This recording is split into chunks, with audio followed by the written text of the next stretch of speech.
fetelor! În videoul de astăzi o să vă arătăm cum realizați pregătirea unghiei pentru manicură.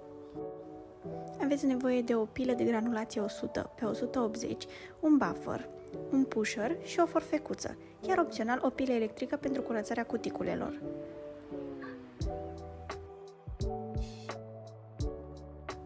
Primul pas este să împingem ușor cuticula cu pusherul.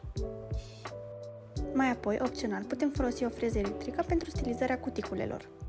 Pentru a folosi corect freza electrică, trebuie să ținem cont de direcția în care este nevoie să lucrăm pe unghie.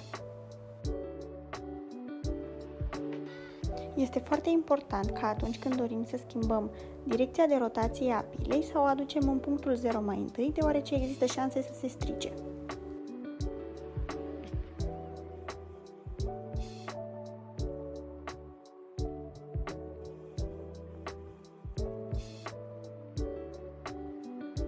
După ce am stilizat cuticula, ștergem excesul de praf de pe unghie.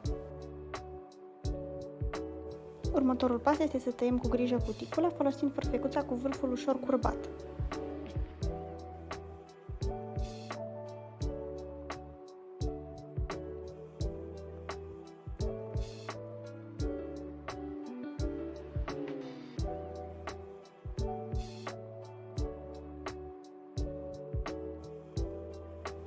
Luăm luciul unghiei cu un buffer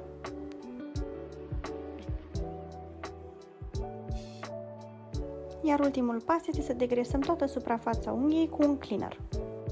După acești pași putem să aplicăm lichidele pregătitoare oricărui tip de manicură ne dorim.